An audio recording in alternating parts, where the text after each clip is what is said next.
انا بس في حاجه جات لي، احساس كده جالي وانا بتفرج على هذا الفيديو الخطير جدا، والعناصر دي كلها الارهابيه المسلحه موجوده وهو شايفين كل ده.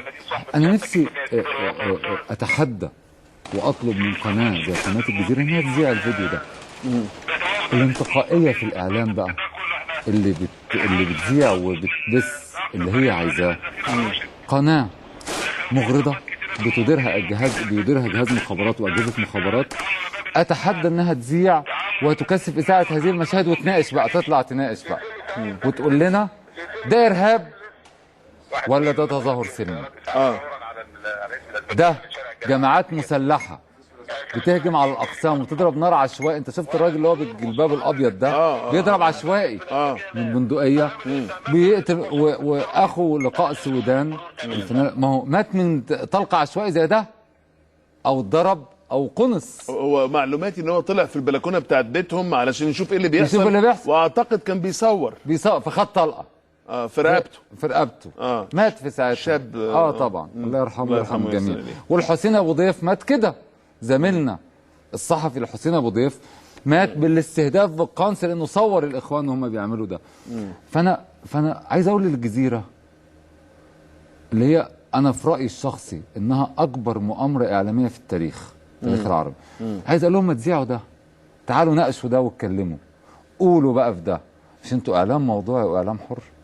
ذيعوا المشاهد دي جماعات انت بتعتقد ان قناه الجزيره لما تشوف فيديو زي ده او يبقى تحت ايديها فيديو زي ده او لا، ما هو موجود دلوقتي تحت ايديها او متاح انها انتقائيا هتختار انها تعرض عنه وتمتنع عنه؟ اتحدى انها بس بتشوف الفيديو اللي بيخدم خط واحد اللي بيصنع طب من ليه جماعة. السؤال ليه؟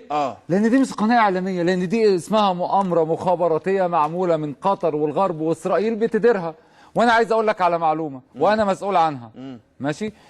القائمين على قناه الجزيره، وانا مش من انصار ان انا اشتم كده، انا بقول وقائع ومعلومات ويطلع حد فيهم ينفي الكلام ده. المعلومات اللي جات لي من اعلامي مصري اثق فيه جدا موجود في دهاليز هذه القناه ان بيعقد اجتماع دوري مع مسؤولين في المخابرات القطريه مع القائمين على قناه الجزيره، وبيجي لهم التعليمات اول باول، ركزوا على كذا وهيجي لكم فيديوهات من الحته الفلانيه. وهذا التنسيق المخابراتي مع التنظيم الدولي ومع تركيا ومع غيره ومع كل الاطراف اللي بتتآمر على مصر. انا عايز اسال سؤال، هو احنا طول الفتره اللي فاتت شفنا حاجه؟ شفنا يا رجل ان تصل القناه انها تجيب مجموعات ومظاهرات مؤيده للشرعيه الشعبيه المصريه اللي طلعت وقالت لا المرسي، وتقول ان ديت ضد الانقلاب وضد غيره، ان يتحط على شاشه الجزيره نوافذ من الشاشه مشاهد ونفس المشهد يقول لك مظاهره حاشده بالالاف ضد الانقلاب وضد المجلس العسكري وغيره وضد السيسي، وجنبها شاشه تانية هو نفس المشهد يقول لك ديت في الغربيه ودي في المنوفيه. هو الدرس المستفاد بس علشان يعني انا اتحداهم. انا ما بهاجمش. هم اقل من ان انا هاجمهم خلاص. لكن انا اتحدى يا استاذ معتز، وانا بقول لك اتحدى على الهوا اهو انه يذيعوا هذه الفيديوهات في الجزيره. خلاص بس هي فيديوهات وموجوده على اليوتيوب، ودلوقتي بعد ما حضرتك ذاعتها ب3 ثواني موجوده على اليوتيوب من خلال قناتكم ومن خلال القنوات اللي هتذاعها كلها موجود.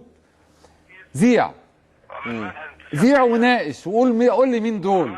هات الجماعه المأجورين اللي انت مقبضهم ومأجرهم وحاططهم عندك في القناه بتوعك اللي يعلقوا على الاحداث، قول لهم بقى حللوا لي لو سمحتوا سياسيا وقولوا لي وامنيا، قولوا لي مين دول الانقلابيين.